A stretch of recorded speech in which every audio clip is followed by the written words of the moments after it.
quotidienne, un moment où je travaille sur mes réseaux sociaux, etc. Je pense aussi que le fait que j'aime ce que je fais m'aide énormément. Et c'est pour ça que voilà, je retrouve toujours la motivation, soit du coup de continuer en quelque sorte ces sacrifices, soit de revenir du coup après une pause, etc.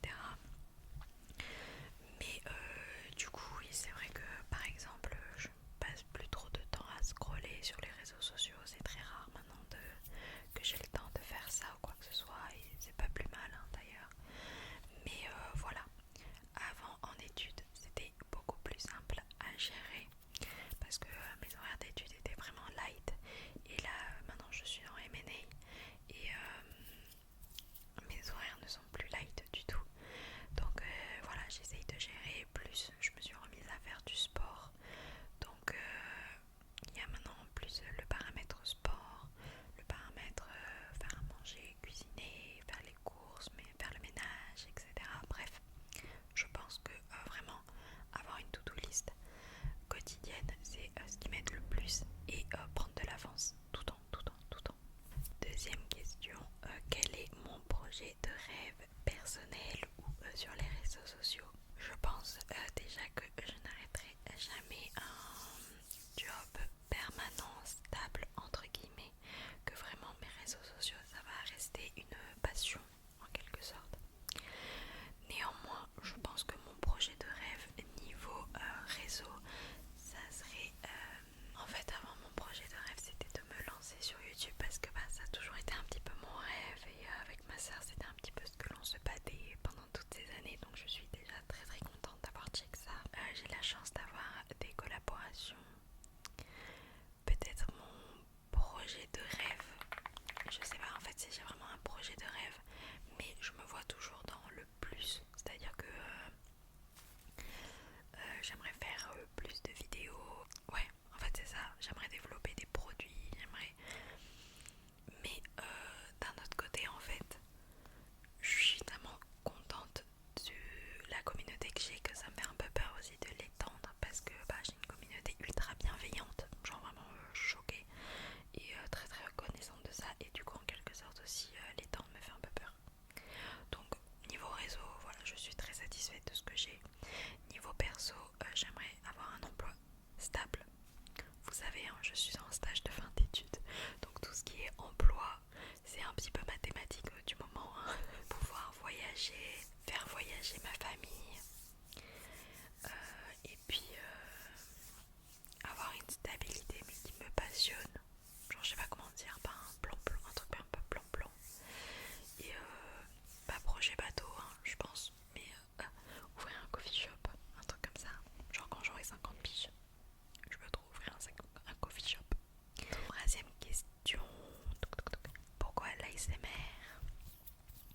Je sais pas si je réponds réellement aux questions à chaque fois ou si je vous parle de ma vie.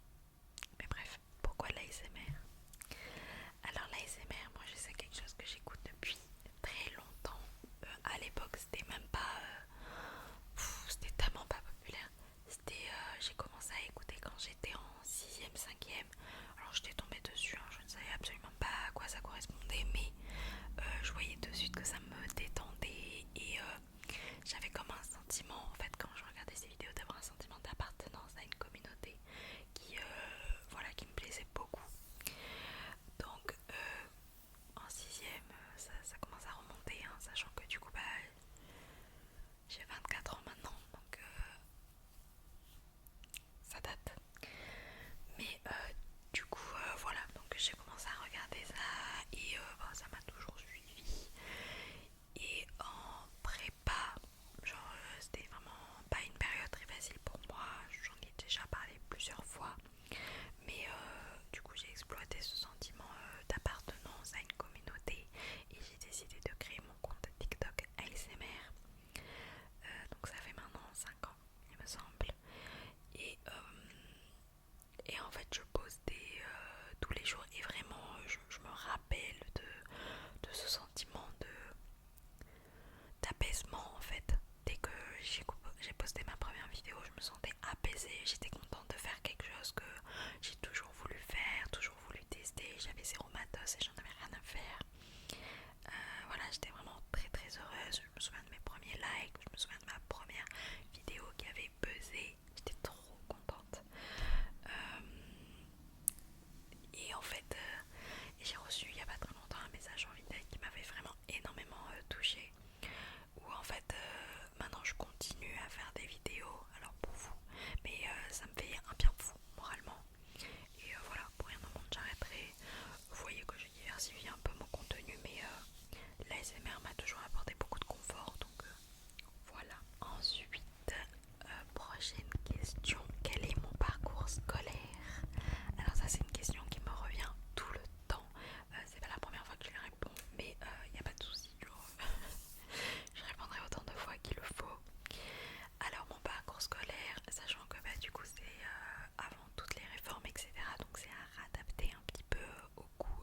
lycée, j'ai fait un bac général S option mathématiques.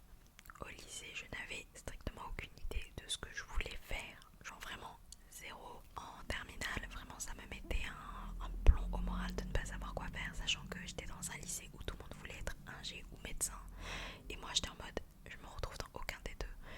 Donc on était allé avec mes parents dans une sorte de vous savez, forum étudiant où il y a tous les parcours post-bac, et franchement si vous êtes aussi paumé que moi, je vous le conseille d'y aller. Et là j'ai trouvé quelqu'un qui me parlait d'une prépa que je ne connaissais pas du tout. C'était la prépa ECS. Et alors du coup une prépa ECS, tu vas pour aller dans cette école de commerce. Mais moi à l'époque j'en avais rien à faire des écoles de commerce, juste j'ai trop aimé le programme de la prépa ECS et du coup je m'y suis inscrite. Donc prépa ECS c'est une prépa pour les écoles de commerce, du coup option scientifique, et en major tu avais géopolitique et mathématiques. J'ai toujours adoré les mathématiques, j'ai découvert la géopolitique, j'ai adoré, on gardait la culture générale, etc. Bref, c'était pile ce qui me correspondait et pile ce que je voulais. Après ça, du coup, je suis rentrée en école de commerce, of course. J'étais à Schema Business School, et là, au second semestre, on est obligé de se spécialiser. Donc moi, je me suis spécialisée en Finance and Accounts. Je n'avais aucune idée de ce que c'était la finance, je n'avais aucune connaissance financière. Voilà, je viens pas du tout d'un milieu dans ce style-là, donc vraiment aucune connaissance. Et, et puis voilà, bah, du coup j'ai continué en master. Je me suis spécialisée en corporate financial management, il me semble que c'est le nom de mon master. J'ai également fait un semestre d'échange universitaire à Bangkok, à Chulalongkorn University. Voilà. Et là maintenant j'ai terminé mon master. Et merci. Durant mes années d'école de commerce, on a plusieurs stages obligatoires. J'en ai fait du coup pas mal. Mon premier c'était en M&A, le deuxième c'était en risque financier du coup dans une manco, le troisième c'était en tant qu'assistant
Self.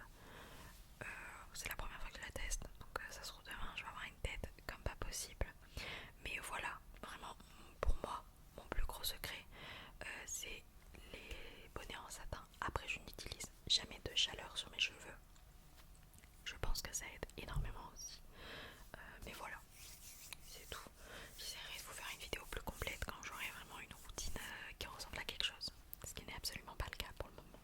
Ensuite, un conseil que j'aurais aimé connaître plus tôt. C'est compliqué comme question.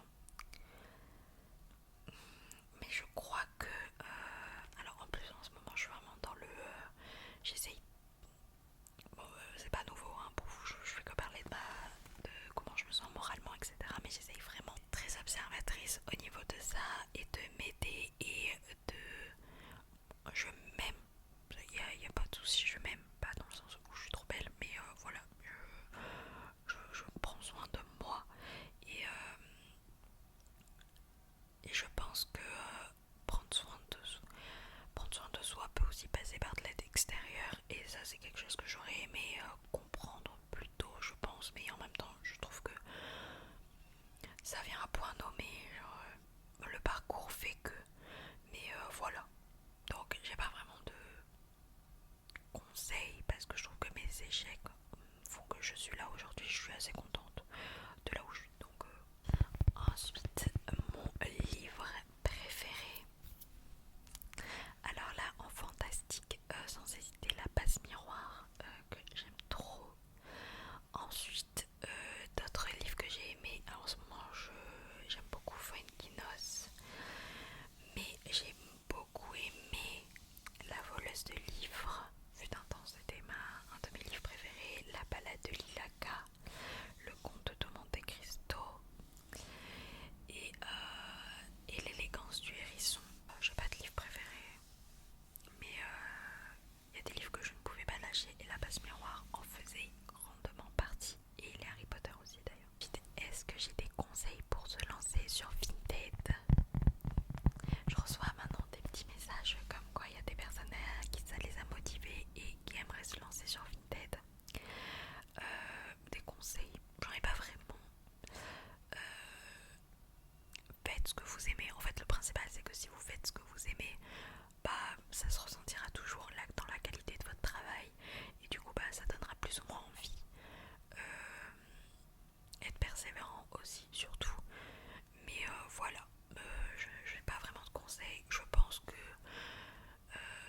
c'est important surtout au début de vraiment prendre du temps de soigner la présentation, de soigner ce que vous faites, les vêtements que vous choisissez, les descriptions, etc.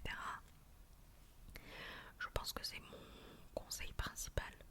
Après, franchement, si c'est quelque chose que vous aimez, faites-le avec le cœur. Ça peut que fonctionner. Hein. Ça prendra plus ou moins du temps, mais ça peut que fonctionner. Où te vois-tu dans 10 ans? Ça rejoint un peu la question de mon projet de rêve. Mais dans 10 ans, je me vois et j'espère continuer les réseaux sociaux. Alors peut-être d'une autre manière, peut-être d'une manière plus mature ou je ne sais trop comment. Mais j'espère rester dans les réseaux sociaux. Je me vois avec un job. Alors attends, dans 10 ans j'ai 34 ans. Donc j'espère que d'ici là j'aurai un CDI. Je me vois habiter à Paris. Je pense que je resterai sur Paris. Même si j'adore voyager, je me vois mal ne pas revenir sur Paris. Espérer avoir une famille, ou du moins commencer à bâtir une famille. Et voilà, être auprès de mes proches. C'est comme ça, ma vie, je sais pas, ça me semble plutôt simple. Mais j'espère en fait juste de faire franchement, réponse bateau. Mais faire quelque chose que j'aime avec les gens que j'aime. Et être en bonne santé. Mais voilà. J'espère avoir un animal aussi d'ici là. Vous savez, je n'ai pratiquement jamais eu d'animaux. Les seuls animaux que j'ai eu c'était des petits hamsters. Et si vous connaissez les hamsters, vous savez que ce n'est jamais très glorieux. Donc, mais voilà.